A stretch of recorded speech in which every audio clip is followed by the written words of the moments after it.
balloons, they get more and more deflated as the time went on. As it shriveled and it died, it became like my body will as I age and it died. That you don't have to commit extortion or racketeering or murder in order to be a successful Italian American. We can't be having that. You have to put a stop to this.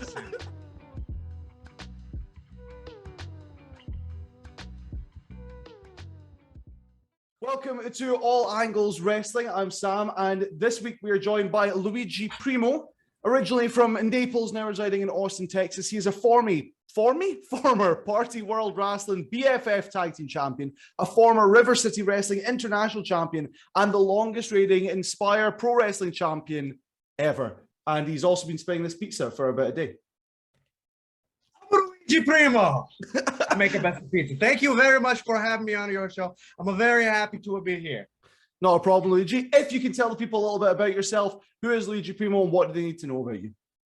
The thing to know about me is that my name is Luigi Primo and that I primarily focus on the two different things. The first is making a pizza, and the second is doing a good wrestling.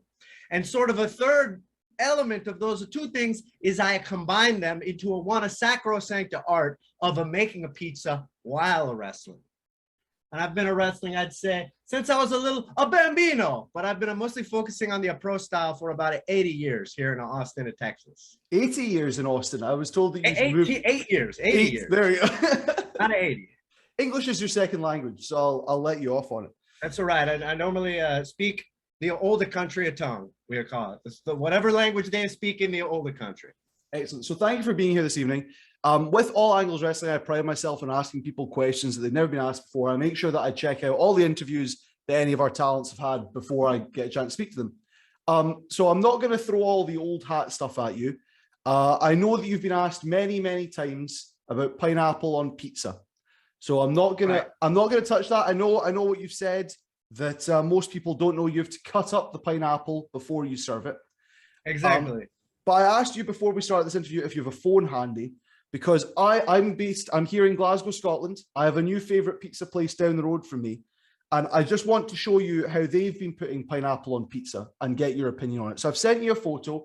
For our viewers, it's popped up for you now, and for our audio listeners, they have sliced through the pineapple so that it is in full circular pieces and put that on pizza. And I want to get Luigi Primo's professional take on this technique.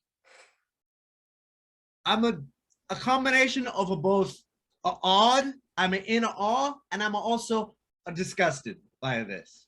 It's almost like when you put a slice of a provolone cheese on a pizza, but they've done it with the pineapple.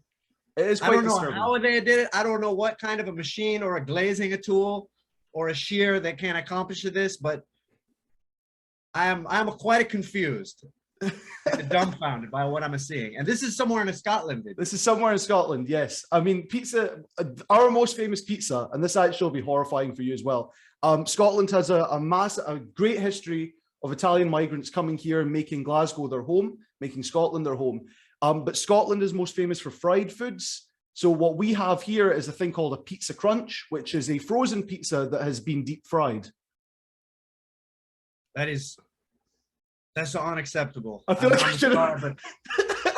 We can't be having that. You have to put a stop to this. I don't have any control. Whatever it takes. I'm there to help. You just let me know who I need to a suplex and an elbow drop or a senton on, and I take care of them. I'll let all the pizza makers of Glasgow that have been here for however many generations know that the king of pizza wrestling, Luigi Primo, disapproves of everything they've got going on here. This wrestler from the United States has some things to say to the much older Italian immigrants who live in Scotland. I'm sure they'll take that incredibly well. You've already criticized their pineapple technique, and now it's the whole. Okay, I have a question for you. I have a question for you, Sam. How about this? Haggis pizza. So I'm a really disappointing Scottish person in that I don't even like haggis. I don't like it's haggis pizza, I suppose, is the thing.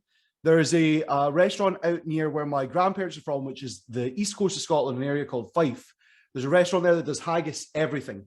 So they've got haggis burgers. So a burger with haggis, they do haggis nachos, haggis lasagna, anything that they have on their menu, they have a normal version and then a haggis version.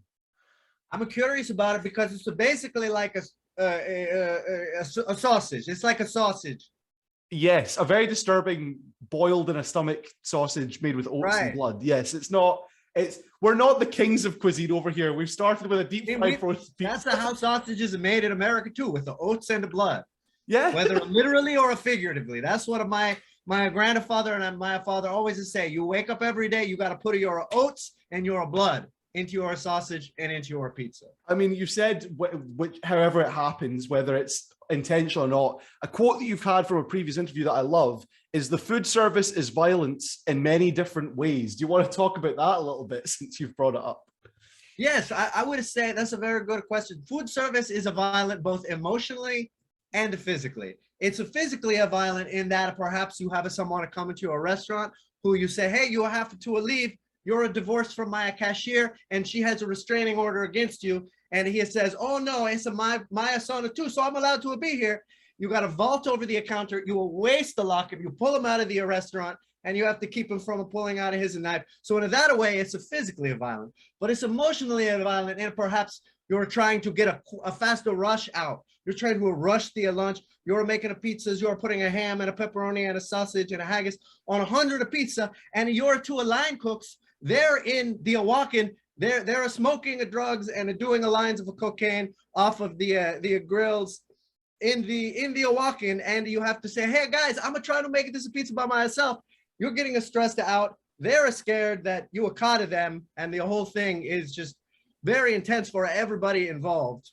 I like that you have concern both for your cashier's marital status and also for your line cook's drug habits. I like that you take an interest in their personal lives. Well, you have to keep them on the straight and narrow. See, the other thing about a food service is that it's a composed. Let me ask you a question. Have you ever played a video game called The Torment?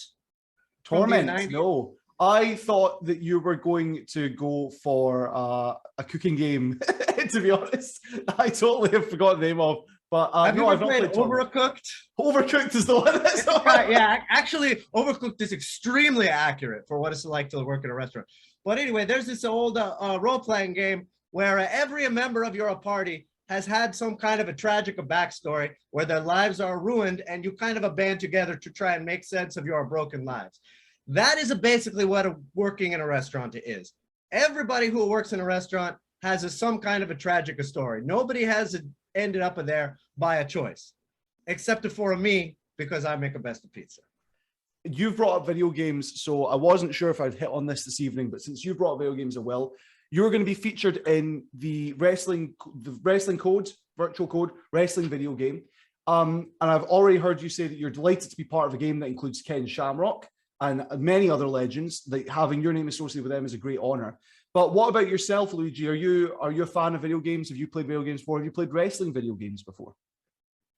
I've played. I think 2K13 was the last game I spent a lot of time with, because me and my son, a pasta man who's made out of spaghetti, we would make a different monsters characters, because in that game they didn't control how big you made their eyebrows or their shoulder lines, so you could make these grotesque wrestlers, and so that was a lot of fun. I sort of tuned out after that time, and then of course you have the great arcade Royal Rumble games from the from earlier 90s. Those were a lot of fun, but I haven't followed very many of the more recent games. But I hear a Wrestling Code is supposed to harken back to a classic N64 games like No Mercy, and the mechanics of those games were acclaimed. So I'm excited to see what they come up with. Absolutely. I think that the No Mercy game is definitely one people are fondly remember. AEW are obviously making a game, and I've heard them say a similar thing where they're aiming to emulate No Mercy to an extent and bring that back. Well, awesome. We've already dived into a bunch of stuff. Your interest with haggis, your hatred of that particular place's pineapple on pizza. We've got through a lot more than I thought we would in the first 5 to 10 minutes. I'm going to skip through some of my questions actually and get to a game that I like to play on the show called Rush Mountmore. The way that Rush Mountmore works, Luigi, is I'm going to give you a topic, and I'm going to give you 30 seconds to give me your top 4 of that topic in no particular order. You don't need to rank them. You just need to give me your top 4 of whatever I'm about to throw at you. So, as a pioneer for Italians in America, I would like you to give me your top 4 Italian people of all time. I would say Mussolini, a Luigi Primo, my father Giuseppe Primo, and let me think of a good one for the end. It's a Frank Sinatra, all the blue eyes. Oh, I love Frank Sinatra. I love Frank Sinatra. An excellent choice. I've not heard you talk about your father in other interviews. Do you want to maybe touch on him and maybe his relationship with Pasta Man as well? Yeah, so let me talk about so I didn't know him very well. He left my family when I was a young, but I think he was a good businessman because he would always be wearing a suit. But I never really could get from him what his business actually was. So one day he comes home with he has a red substance on his lapel. And I say, "Oh, what's that, Father? Why are you covered in a red? Are you hurt?" And he said, "No, that's just a pizza from where I was just getting pizza." So I thought, okay, I'm gonna make a good pizza to make him a very happy. Later, I find out that it's not a sauce that was on his suit at all, but it was a human blood from what he did with his business. So I admire how he took care of me and of Mia Familia, but I always strive to show my son Pasta Man that you don't have to commit extortion or racketeering or murder in order to be a successful Italian American. There you go. That's excellent. And I like that you've touched on Italian Americans, Italian American community and spirit, and what it means to be an Italian American. I'm slightly disappointed that one of your 4 people wasn't Bruno Sammartino. I was on this spot and I phoned that one in. I am That's a the huge game. Bruno. I was I'm a huge Bruno Sammartino fan. One of the things I like most about him is that I feel like the stereotype for that generation is after you have a great match, you go out and a party. Whereas for Bruno Sammartino, his idea of a party was to eat an entire chicken from the grocery store and a drink of milk and call his parents. So I love that about Bruno Sammartino. I also love how he shot on a Buddy Rogers. That's not something I can relate to on being either side of, but I think it's pretty amazing nonetheless. That's great. I've heard, I don't know if this is true or not, but I've been told that you can tell the quality of an Italian restaurant, of a pizza parlor in New York City, based on whether or not it has a photo of Bruno Sammartino on the wall. Can you confirm that for me? I cannot confirm it. If they do not have a picture of Bruno Sammartino on the wall, it's probably about a 3 out of 10. If they have a picture of a Bruno Sammartino on the wall, it's a 7 out of 10. If it's a signed, you got a 9 out of 10. If it's a sign and a Luigi Primo is working behind the counter, it's 11 out of 10. Okay, that's the sliding scale, but I'm glad to know that he's there. Does your restaurant in Austin, do you have a Bruno Sammartino on your wall? Absolutely. I have a picture of Bruno Sammartino on my wall that's addressed to a Luigi, but it's a different Luigi. Okay. But I like to think it's to me, but I bought it secondhand. That's fine. I mean, I don't know how often in your career the 2 of you would have crossed paths before his passing. So it's, as long as you've got it, that's the important thing. Never got to meet him. Another great Italian wrestler I wish I could have met. Second generation English, third generation English wrestler, Marco Rollerball Rocco, who his great grandfather, I think, or his grandfather was Italian, father was Italian and English, and he of course was a great British cruiserweight in the 70s and the 80s. Also one of the great mustaches in a pro wrestling. I think you've somehow got hold of my notes, Luigi, because you have moved on to my next question, which is, I've heard you mention Mark Rollerball Rocco in other interviews, and that is, to me, a really niche wrestling pool. That is someone that not everyone would know the name of, and it's a testament to your wrestling knowledge that your thought process goes to, I love Mark Rollerball Rocco. It's 1 a.m. here, so my voice all over the place. Mark Rollerball Rocco. No, it's worth it. It's worth it for the king of pizza. So you have an excellent knowledge of both pizza making and professional wrestling as a wrestling pizza man. Which do you think you have more knowledge of? I know you say they go hand in hand, but to pull Rollerball Rocco out of nowhere is tremendous knowledge. I would say, as a student of both wrestling and a pizza, I feel they are such a deeper rivers that I have not even begun to sound the depths, even though I've achieved a high level. So at this point, I think I'm a slightly a higher, perhaps in a pizza, I'm going to say, just by a touch. All right, that's at least honesty. That's good. As a pizza chef, you've mentioned already something I didn't even know about Bruno Sammartino's post-match feast of a chicken. Oh, yeah, and yeah, milk. yeah. You- I swear I've heard him tell that story on like two different interviews. I mean, that's worthwhile. I'm curious about your physique. That's a really a weird way to ask that question. But as a pizza chef, I would assume you're eating a lot of pizza. You have access to a lot of Sure. pizza on a regular basis. Yes. Yet you seem to be in incredible physical condition. What is your training regime like? How do you stay at top performance levels? Yeah, so I am a very lean, and I basically just did a basic powerlifting regimen 5 years ago or so, and it tapered off. So just build some basic body composition and strength, and then just kind of focused on staying lean by a means of just accounting of calories, basically.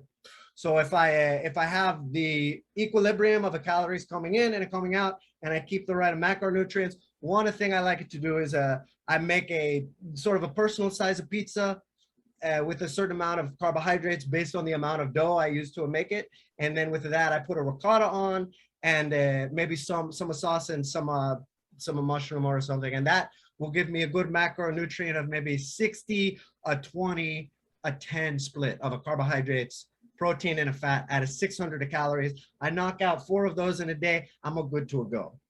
That's all the food I need. What about when it comes to actual training regime, when it comes to in-ring or when it comes to weightlifting? Sure. All the macro stuff is incredibly impressive, but right over my head, I'm not even going to pretend to understand. Okay. There'll be people watching at home who are going to say that's incredibly impressive as a pizza chef to know that. But I want to know what's your day-to-day regime like in-ring training wise?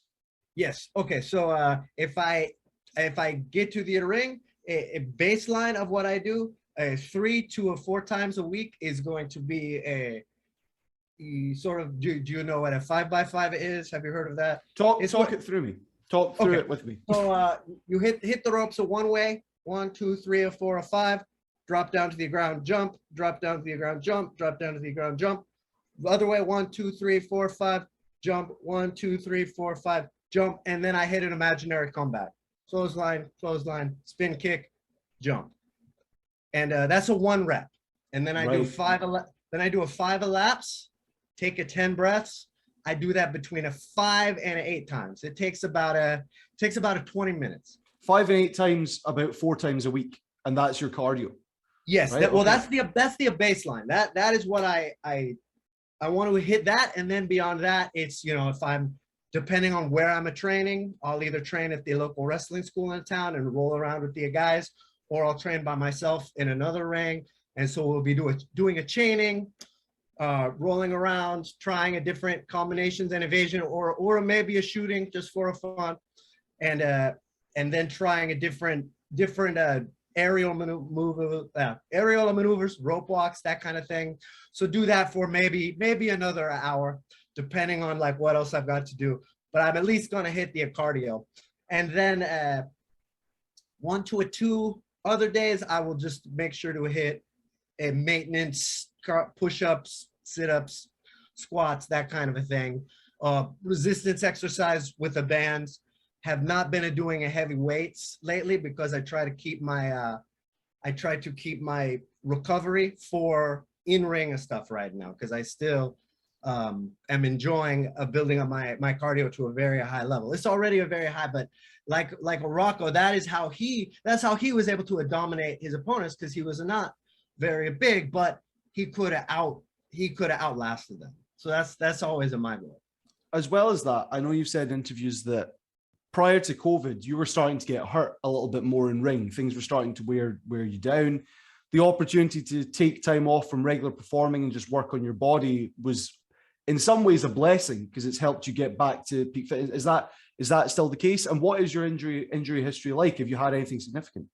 Yeah, that's a great point. I think at the end of 2019, I started picking up momentum very quickly, which was cool because I got WrestleMania bookings in Florida, but those ended up being canceled because of the COVID. But like you said, I was somewhat grateful because I needed to work on a few things in perfecting how I take moves, how I move in the ring because my neck was just starting to hurt. I was taking a lot on my head, so I had to strengthen my neck and to strengthen some of my fundamentals and some of my footwork. So I took the time during COVID to, if I couldn't get to the ring, and I still do this now, if I can't do the ring, I practice my footwork in the Elan and I run back and forth on the Elan just to keep that up so that, you know, if I do have to do something high impact or a dangerous, at least I have my full energy, so I'm not tired out when I have to take some weird slam, so I kind of protect myself. And now I feel good. I tend to only get hurt now in the stupid ways, like I hit my foot on something or my knee on something, but I'm not getting hurt in a ways that I shouldn't be getting hurt, like hurting my neck or my head because I fell wrong. Hey, everyone gets hurt stupid ways. I mean, some people consider CM Punk the best wrestler in the world right now, and rumor has it he's injured himself doing a crowd dive. So everyone, you know, everyone gets it some way. There's no such thing as a stupid injury. Injuries just happen, you know. Who is it you were booked for WrestleMania weekend? Who are you supposed to be appearing for? In 2019, it was a Pizza Party Wrestling. Go figure. I believe I was on, there was Team Pineapple versus a team of no pineapple. I think I was on a team on no pineapple, if I remember correctly. Yeah. And also I was on Wrestling a Superstar. Effie, actually a cyberbullied Heavy Metal Wrestling into booking me on their Rumble. And it's funny because I was friends with all the heavy metal guys, but it took Effie cyberbullying them for them to have you on the show, which I appreciated very much. I know that you're a fan of Effie. You've said Effie and Downhausen. Effie and Danhausen. It's the 1 a.m. talking. Effie and Danhausen are inspirations to you in terms of how they've made their way in the industry. Yeah. Is it nice having, I don't know if you would describe it as a friendship with Effie then, but nice knowing he's someone that's in your corner when it comes to this stuff? Yeah, he's one of, so one of the great things about wrestling is I meet a lot of people that are not like myself. So I'm sort of a weirdly, squirrely guy who makes a pizza and runs around and makes a goofy faces. And then maybe I meet I'm a friends with a Hispanic bodybuilder who loves a baseball. And like me and that guy, we're friends now because of a wrestling. I might not be friends with that guy otherwise. So I love meeting all kinds of different people. With Evie, it was a cool meeting him because immediately I was like, I can riff with this guy. This guy is so much fun to talk to. So I thought we hit it off, and I was grateful that he became a fan because he's very fun to hang around with every time I get to see him. And same thing with Danhausen, just a very cool guy who's just fun to be around. Greg Iron as well. Sometimes you would meet someone that you're like, this guy is a very cool, like, why are they a wrestler? They're like cool on their own. I mean, it's because wrestling is awesome, but some people are, they have this other weird spark that you can always pick up on, and it's a pretty fun. That's great to hear. Talking of other companies, I was interested as to why you haven't wrestled for Pizza Party Wrestling yet, and you've just answered the question you were supposed to be, and it's just not happened, and that's unfortunate. Is there any sign in the future that you'll get a chance to? Yeah, I don't know what their show schedules right now. I don't think they run like a lot, but I've hit him up and told him to keep me in the loop because obviously I think it would be a good fit. I think I'm wrestling at a pizza parlor in Chicago in August, okay. but that's a different situation. I'll keep my eye out for that. Other companies you've mentioned in interviews. Cool. Oh, sorry. What were you saying there? Oh, I said if I could go to a Pizza Party Wrestling, obviously it would be. Seems like it would be a good fit. Dream come true. A couple other promotions you've mentioned that are closer to being big companies, however you want to define that. You've mentioned that you would be interested in working for GCW and MLW. What is it about these companies that you think your skill set would work well with them? Yeah, so GCW has a lot of wrestlers that I think are very fun and that I've seen work and that I enjoy the work of, such as Effie and Alia Cat and Ninja Mac, some really cool people, and Greg Iron. Obviously, I'd love to work with Greg Iron at a GCW and get a revenge on him for him trying to make a pizza on me back in 2019. I believe he poured pineapple on you in the middle of a pizza death match. He did, and yeah, and I did top him like a pizza, but I still think he needs maybe some more. So I would have liked to go back and have another shot at him. But I really like the environment they've set up. They have a very cool vibe that, I mean, I think almost everybody feels that way about a GCW. So that just seems like it would be a lot of fun to be on. MLW tours through Texas a fair amount. There's the Von Erichs who are on that show, as well as some of tremendous workers like a Hammerstone and a American Wolf, Davey Richards. Just some people that I would love to be around and get to spend time with and learn from. Excellent. Yeah. Somewhere you have worked with, and I mentioned off the top, you were their international champion for a time. You worked with River City Wrestling. And when you won that international championship belt, you had a pizza party in an action figure store. My first question with that, whose idea was that? Was that your suggestion, your plan, or was that the promoter's suggestion, their plan? Was it the stores? That was, I think that was between the promoter and Oscar Zamora, the guy who runs the store. It's a cool little store in the Wonderland Mall in San Antonio. Great people stop into there. Funaki is there randomly sometimes, but yeah, Brandon set it up, and the best part was that I showed up kind of a couple minutes late, so I was literally running through the mall, spinning a pizza like into the frame where they were waiting, and they just like threw us streamers, and I didn't know what was happening. I stumbled into this situation just to celebrating my victory, and it was very weird. Well, it wasn't weird. I just started cutting a promo and going crazy, and there was a life-size balloon sculpture of a Luigi Primo. That was a good as well. What happened to that? Did you get to keep that, or was it released? I didn't get to keep it. So the thing about that is the balloons, they get more and more deflated as the time went on. So this balloon sculpture of me was kind of a reminder of my eventual fate and of my senescence, because as it shriveled and it died, it became like my body will as I age and it died. But while it was a fresh and a plump, it looked pretty good. Okay, I'd like to think it looked pretty good as it was shriveling as well. Have more confidence in how you'll look in the future. You know, you've got the macros down, you'll be fine. I hope so. It was a pretty sobering experience. And I'm now terrified. I thought you were going to say a cardboard cutout. You said balloons. I went, well, that feels on brand. Yeah, like a balloon animal, like made by some kind of a professional clown. Okay, well, most clowns are professional. Most clowns get paid. If they're not getting paid and they've just showed up somewhere, that's a different concern. Great question. You know, whenever somebody's a clown, I say, "Oh, are you like an amateur clown, like a college clown, or a pro clown?" Like they do have clown school, so there might be some clowns on work experience. Some outlaw clowns who are just don't go to a clown school and they're working the outlaw clown.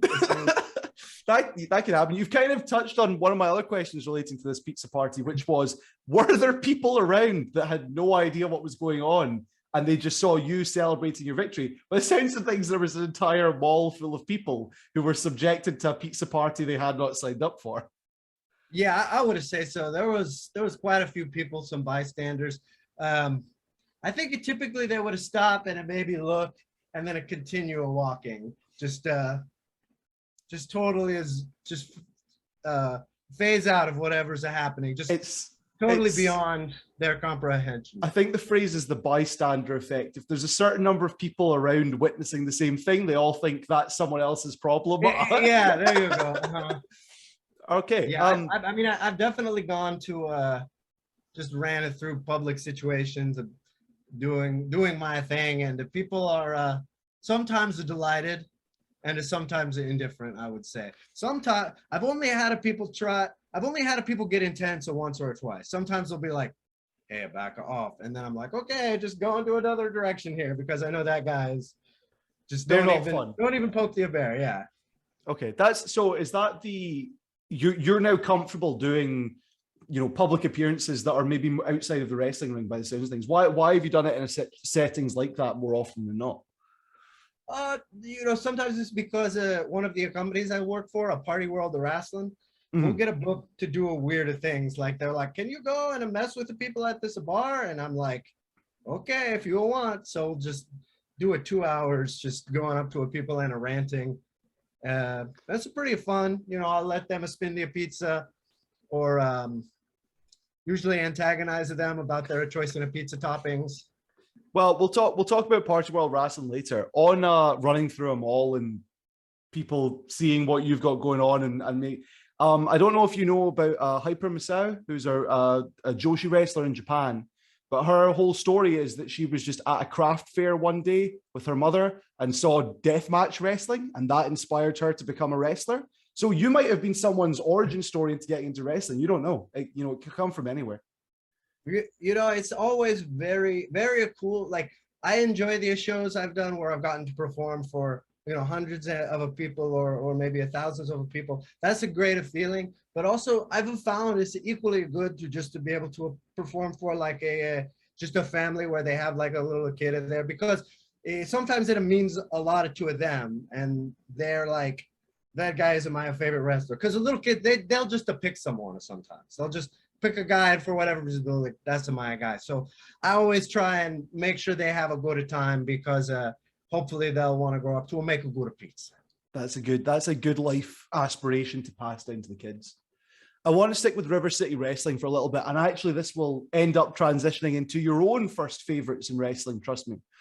But with River City Wrestling, you got to open for Fozzy, Chris Jericho's band in San Antonio. Is that correct? That That's went right, yes. What do you remember about that experience? It was the Fozzy was on a tour, so they kind of had their thing they were doing.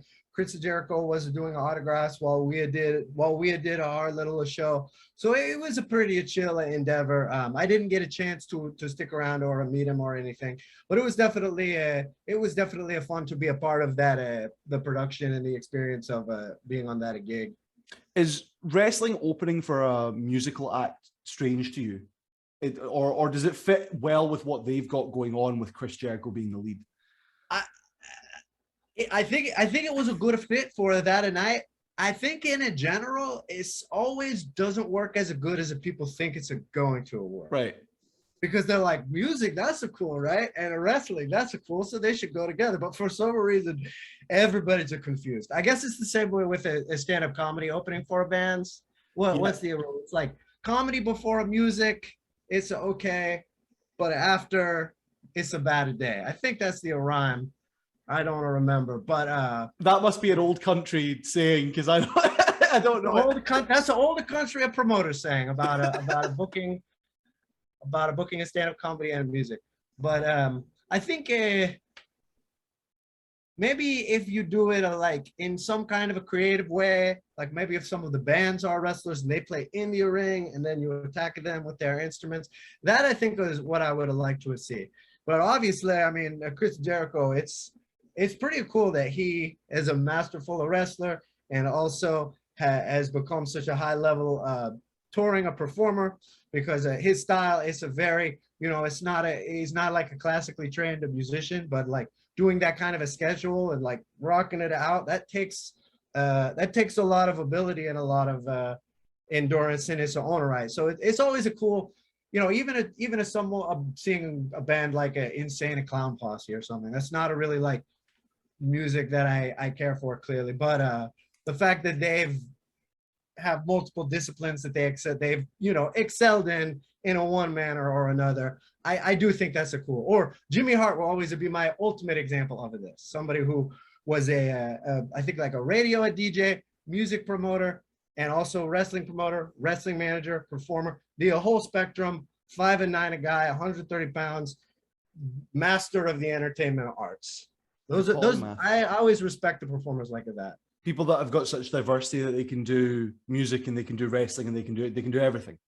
Right. Yeah.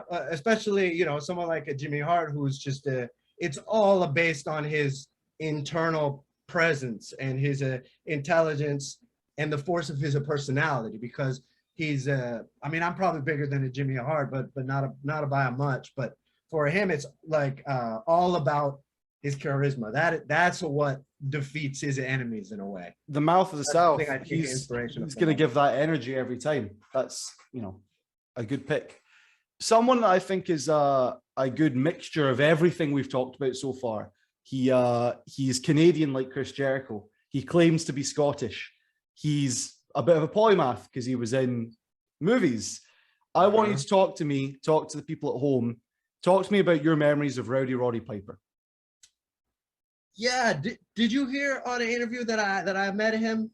I didn't hear. No, I've missed that interview. Yeah, I've heard all the ones where you say you were terrified of him as a child, but I've not heard you say you met him. That's the craziest thing. I met him 2 weeks before he had died at an airport in LAX, and I was there with my girlfriend at the time, and I was like, "Do you know who that is?" And she's like, "I don't know." I was like, "That's Roddy Piper. He's pretty important." And she's like, "You got to go talk to him." And I was like, "Oh, it's in the airport at like 5 a.m." I was like, "Yeah, I gotta go." So I went up. He was buying a Red Bull at the kiosk, and I was like, "Hey, you probably get this a lot. Just a huge fan, giant fan." And he just gets this a warm smile on his face, like he's like, he's just seen this before, and he likes it. He's about it. And he's like, "Oh, what's your first name?" That was the question he asked me. And then I was like, "So what are you doing?" And he's like, "I've been keeping pretty busy." And I was like, "I've been really enjoying the podcast." And he's like, thanks a lot. And just did full on eye contact, smile. And I was like, "Yeah, it was a great meeting you." I just shook his hand and I left. And that was that. And it's a crazy because, as you said, when I was younger, I always have felt somebody needs to stop at this man. His faces are turning red, and he's cutting these promos, and he's insulting a Hulk Hogan. Someone needs to stop him. And Hulk Hogan was always the one who was like, "Oh, thank God he's here to save the day." And I've never met a Hulk Hogan, but it's interesting. As I get older, I meet a Roddy Piper, and I have a feeling of a warmth from him, and I realized just the lifelong gift that he gave me in that character, and it's pretty cool. That's lovely. That's a lovely story. Did you ask for a photo with him? Because I feel like professional wrestlers complain a lot that they get cameras shoved in their face, and a lot of people who are in the public eye say that they'd much rather just have a conversation. And it sounds like you've just had a wonderful experience and story. You don't need a photographic evidence for that.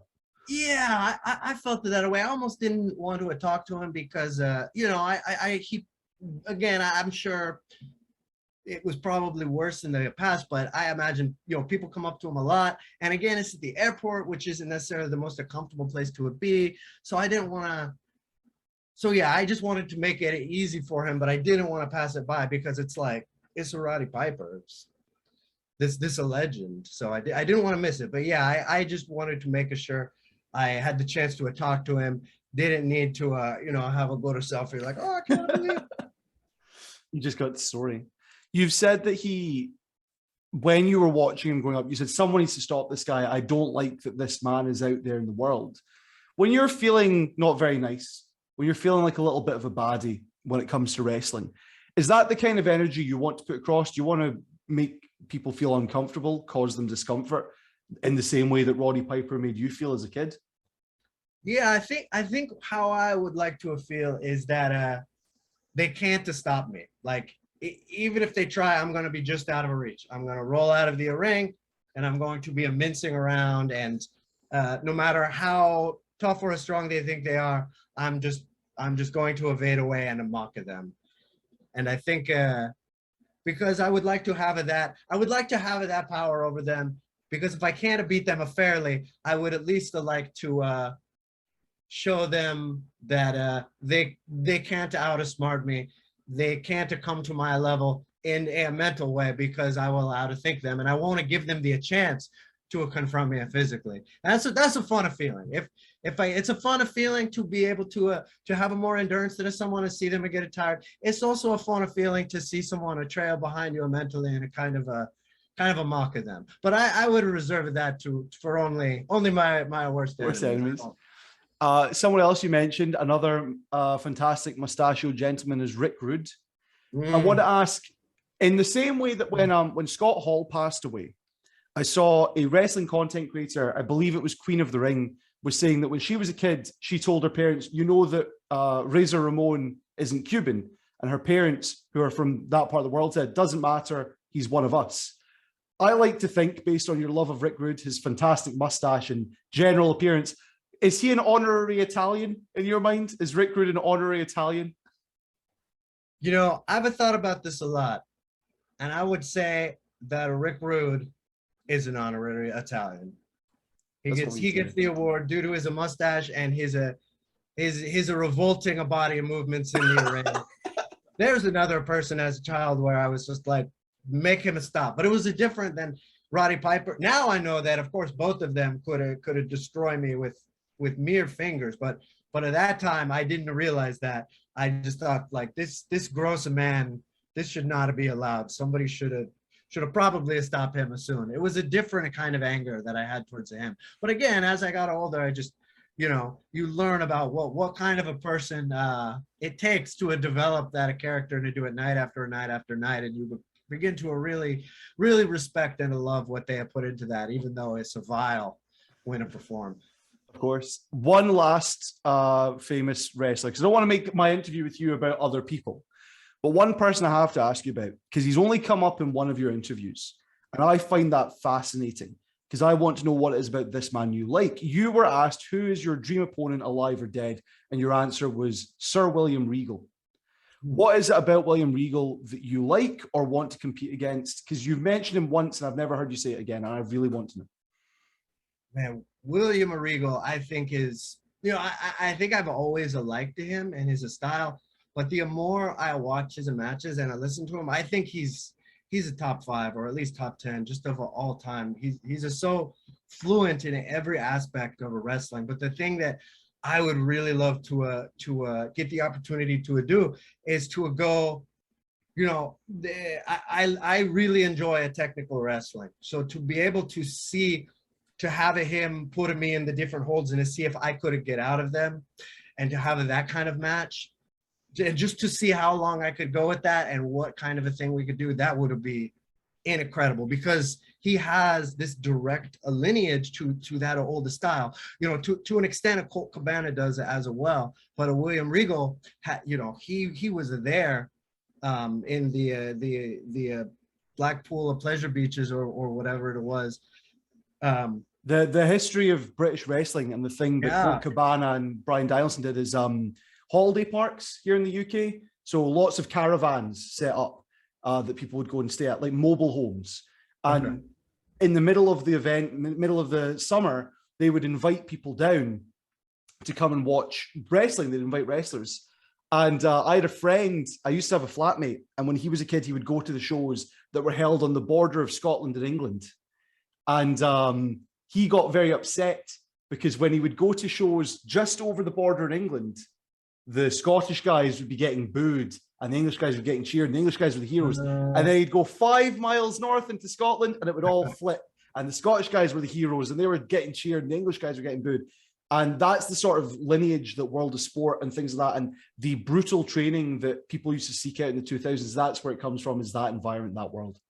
That's a pretty cool. But yeah, William Regal, he knows all of that stuff, and he really kind of put it into his own sort of a unique style of combining that sort of an old school BBC, a Faulty Tower sort of a characterization of the blustering aristocrat, and just also his strikes are so crazy. His uppercuts just so stiff. Just awesome.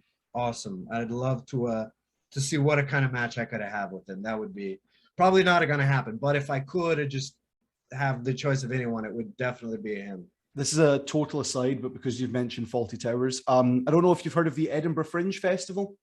Yes, yeah, I have. Yes, so every August in Edinburgh, a big festival. I went a couple of years ago, and in the same day, I saw a classical music performance, the circus, and stand-up comedy. It's got everything.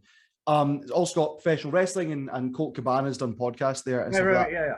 A friend of mine is going this year to a Faulty Towers dinner event where it is served to you in the style that Basil Fawlty would serve you dinner. So I assume there's a lot of throwing about food, etc. But that's one of the things that's on at the just to mention Faulty Towers. Finishing. That's just something that I have some experience with, but I only do it before it's cooked. Throw it around first, not after it's finished, because that the customer might get angry, then you get in a fight. That's never happy. That's never good. We'll finish up by talking about your home promotion, Party World Wrestling. You touched on it earlier. I want to talk about it a little bit more.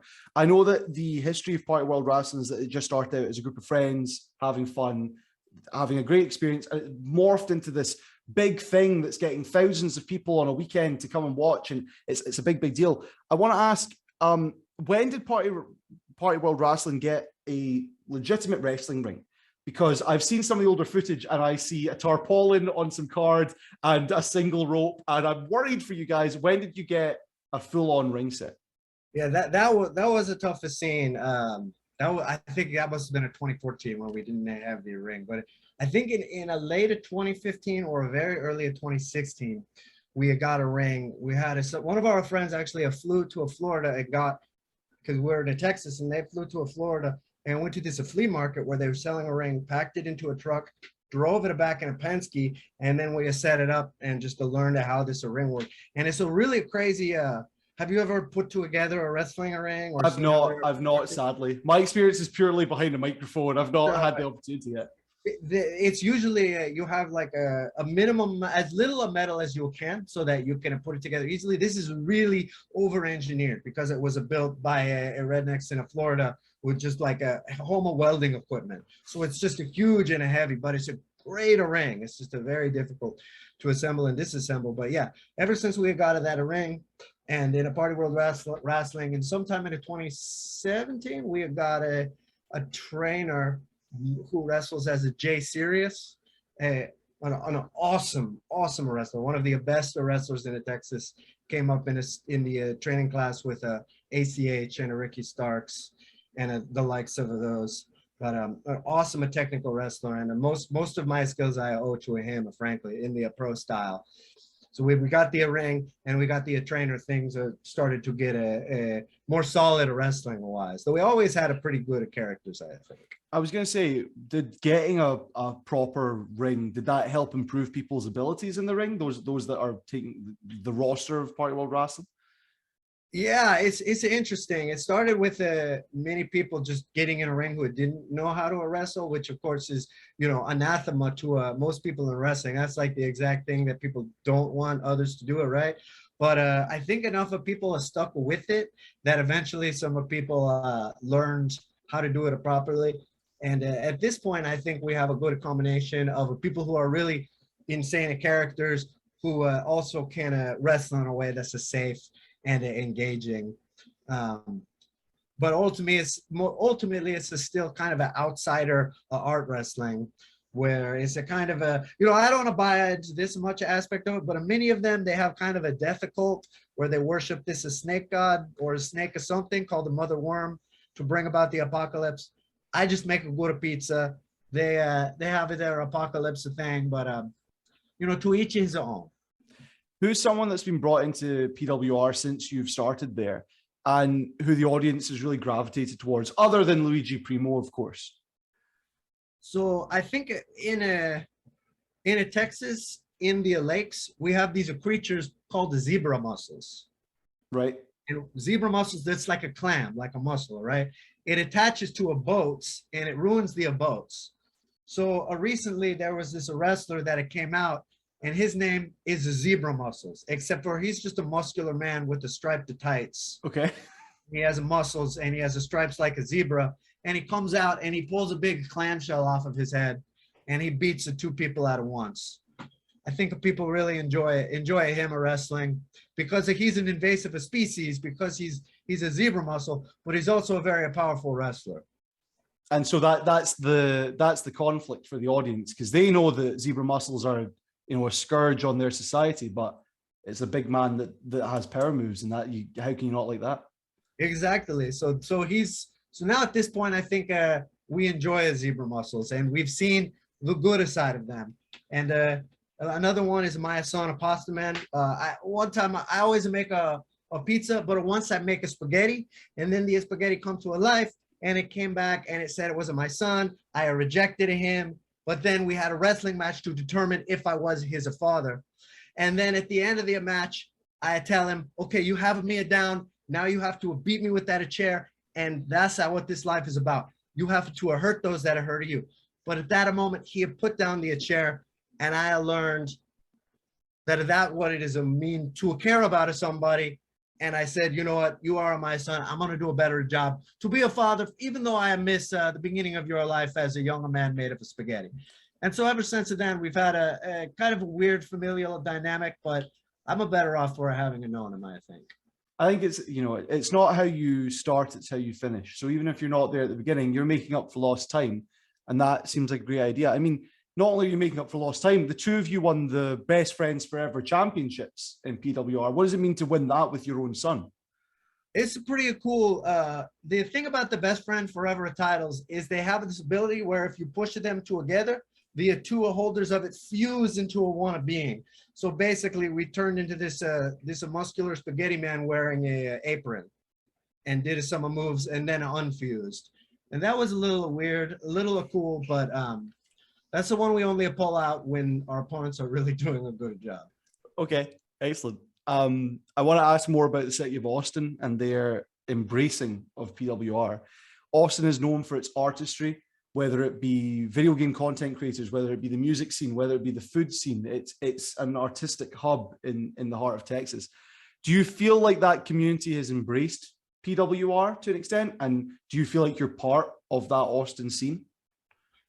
I think when a lot of people in Austin in the mid 2010s, like 2013 and onward, there's a lot of live music here and a lot of art, as you would say. It's very cool because it's like a good community, but it's almost too easy for a while, where there's a lot of music shows to go to where it's maybe not as fun, to where you say, hey, are you going to this show this weekend? And someone says, oh yeah, I'm gonna go because we have to support a Brad and his band. And so it's like, oh, okay, we go to this show.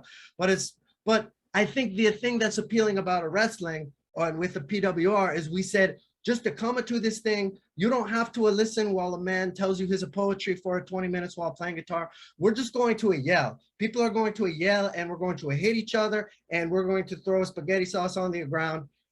And I think, and you're going to drink or whatever you want. I think that a level of a warriorship and a silliness and a not worrying about art and it just being fun. I think I needed that as someone from Austin. I think a lot of people related to that because it was a big thing, a big cathartic ritual we could all engage in, where we make a go to pizza and we see some wrestling and we don't have to think too hard about the meaning of what somebody's doing. But through that, we do begin to understand the meaning of what's happening because we're not worried about it. So then it becomes art. That's wonderful. I think.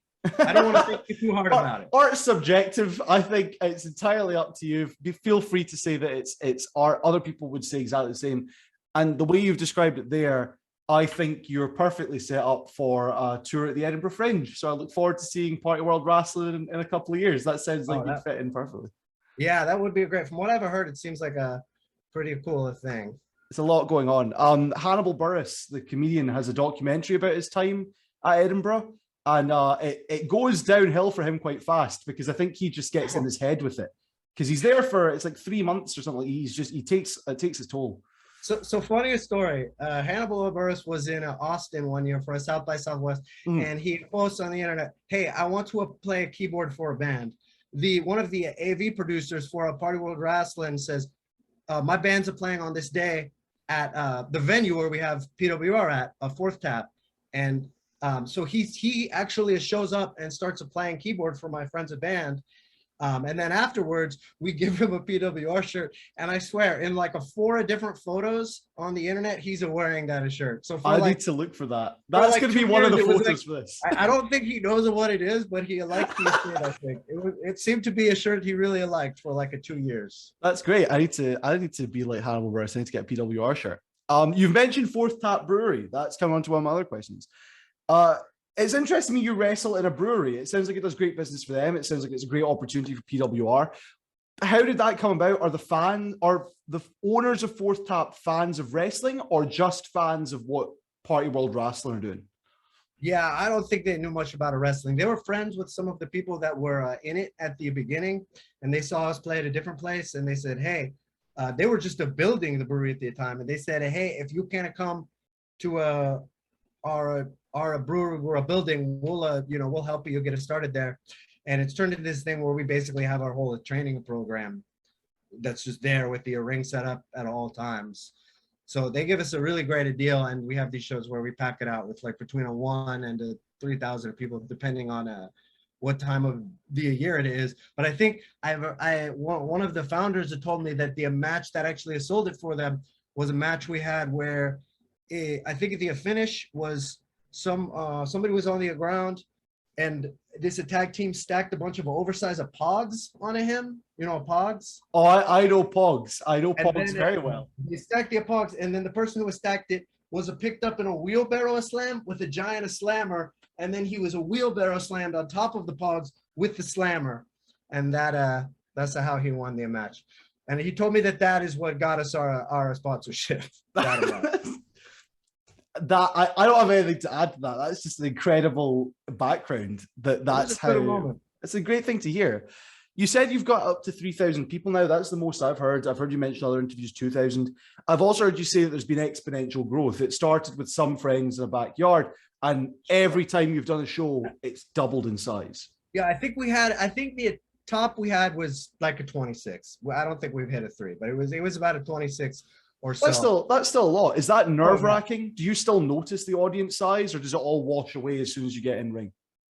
I think once you get after about a 500, I mean, up to a 500, that's a lot of people. That's a great amount of people. But I think once you get to that number, it starts to turn from excitement to a hysteria.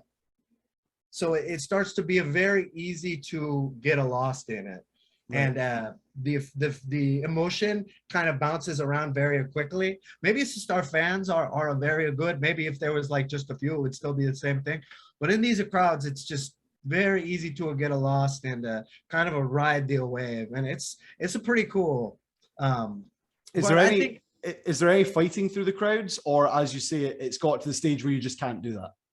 We actually, I think there's something to the fact that we have this huge combat ritual in the middle of it that sort of siphons off any of that violent energy, because we've never had anybody like actually a throwdown. We've maybe had some people be like, "Hey, what are you doing?" Oh, I mean the wrestlers fighting through the crowds. I don't mean the fans. Oh, okay. That would be far too ECW adjacent if your fans were doing the wrestling. No, we've had some people fight it through. In one match, we had our champion and his challenger a few years ago. They fought through the crowd and into even the brewery section. One of them like got slammed on a picnic table, and they were throwing empty kegs at each other. And I think that was the first time a lot of the people in that crowd had actually even seen something like that.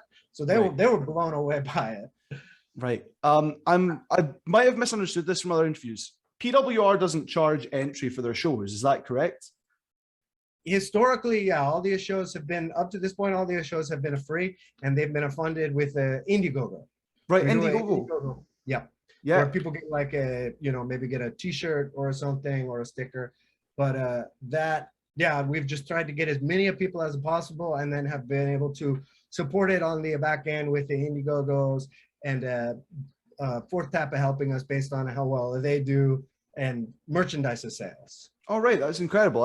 I like that Commissioner Chris, who I'm aware that you have a slight feud with, has said that no one gets turned away. That's part of the idea of PWR, that everyone's welcome to come and check out a show. The idea is from my understanding, the idea is for it to be the biggest, craziest party as possible. That's the main thing. The wrestling's almost a secondary, or is almost there to facilitate everybody kind of being there and getting to share this moment and kind of focus their emotional energy in one place, like a beacon to the sky. And so it's important that we have a lot of people there. So up to this point, we've been able to support it just with the Indiegogos. And after the pandemic, we had to kind of start from scratch. We've still had the last 2 shows we've had a great crowds, but I think we're going to be working back up to 2,000. I think it's going to take a little bit, but we still had 1,000 people at our last show, which is still a very many people. It felt like pre-pandemic, as we just talked about, audience size doubling. It felt like people were not just coming back, but bringing their friends. Now, post-pandemic, you're building back up. You've already got 1,000 people back at shows. You're going to hit 2,000. Is that vindicating for you, for the roster, for everyone at PWR to see that people are interested? Yes, because after the pandemic, we had lost a lot of the people. People moved on, and we had to rebuild a lot of the roster and kind of a start with how it was at the beginning, where we just had 20 of very committed people instead of the 80 of people that the crew grew to. So we started from just the raw bones of it and the same spirit, and we were able to bring it back. We thought maybe this won't work. Maybe we try it one more time and maybe we just to call it. But people that came out, people that still want to do it. So we're going to a still. It was almost a thing where we were like, maybe this is the end and we can all just move on with our lives. But people still want it, and this is still pretty fun to do. I think this last one had a match that really touched me, where a bunch of beverage icons fought each other, including the Cool Bop Hawaiian Haymaker Sprite, who is the Sprite Kamen Rider, and the Ultimate Drinker Wrestler, Arnold the Palmer. And I need to go back. The Sprite Kamen Rider, was that what you said? Sprite, yes. I'm sold. He transformed into the ginger ale version of himself, and it defeated Arnold the Palmer. And then the match was supposed to be a 6-pack. So we were waiting for the 6th soda wrestler to come out when we all found out that a Dr. Pepper had died. Oh, no. So we had an in memoriam for a Dr. Pepper right there in the ring. And it was an indescribably beautiful moment where everybody was raising a Dr. Pepper's, and Roger Daughtry's I'm Coming Home was playing. Unfortunately, it's been muted on the Twitch replay, or else I'd recommend you watch it. You can still watch us Sprite wrestle, and it's pretty awesome. I'm 100% going to do that, and it was an incredible moment. Also, it features a character named a Bebsy Boy dancing to Mr. Vane by a Culture Beat. Also a great moment. I recommend for you the video game Pepsi Man, just on this topic. I don't know if you know this. Is that a PS1 game? PS1 Endless Runner, designed to help sell Pepsi. My job outside doing this is working in a retro video game arcade. And one year for Comic-Con in Glasgow, my boss dressed as Pepsi Man with a speaker that screamed Pepsi Man in his crotch. So occasionally his crotch would just shout Pepsi Man, which was a terrible idea, to be honest. Bebsy Boy is sort of like, he's like a Pepsi Man, but he's not like the jacked aesthetic of a Pepsi Man. He's more like a sort of a live Slender Man kind of a Pepsi Man. But his moves are pretty good, frankly. We were all very surprised and confused by his moves. I mean, I need to check out the 6-pack challenge of Soda Heroes on Twitch, and I'll get the links for that in a moment. I have one last question for you, Luigi, and then I'll ask you to give me all the plugs of where people can find you, where people can find Party World Wrestling. My last question, because I've not found this in any interview, and I'm really interested, based on your knowledge of World of Sport, of 80s wrestling, of old video games, of the fact you didn't move to Austin until 2011. How old are you, Luigi Primo? I am merely 32 years old. Okay, that's all I need to know. I like when people have knowledge that goes back further than their own lifetime. And I feel like I might be wrong, but it feels like World of Sport is slightly before your time. I think I found out about that when Matt Stryker said a World of Sport on he was like, we have that great World of Sport style chaining on Lucha Underground of season 1. And I was like, what is that? And then I checked it out, got hooked immediately. That's excellent. I'm really pleased that we've been able to connect Austin and the UK through Lucha Underground and World of Sport. This is a great connection. So thank you very much for joining me here on All Angles Wrestling, Luigi. It's genuinely been a pleasure. I hope for everyone watching and for yourself as well, it has as well. Where can people find you? Where can they find Party World Wrestling? Tell us about the Indiegogos, everything. Give us everything you got. So you can visit my web store at luigiprimo.bigcartel.com. And you can find the Party World of Wrestling web store at pwr.bigcartel.com. You can find me on Twitter at Best Pizza Chef. You can find me on Instagram at Luigi Primo PWR. You can find PWR on Instagram at Party World of Wrestling, at Party Violence on Twitter. PWR.website is the actual website for PWR.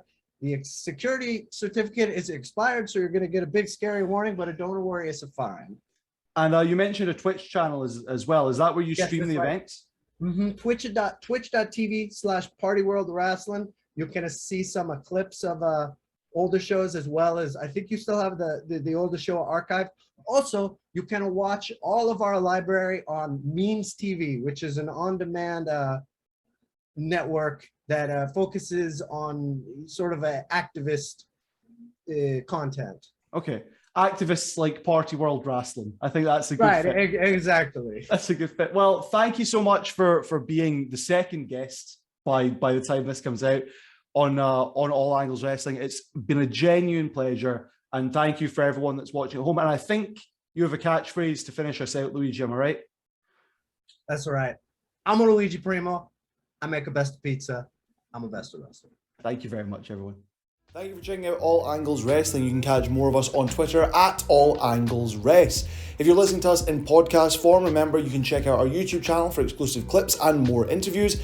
And if you're here on our YouTube account, you can always catch us on the go by looking up our podcast on your favorite podcasting app. Thank you for checking out All Angles Wrestling. We'll see you next time.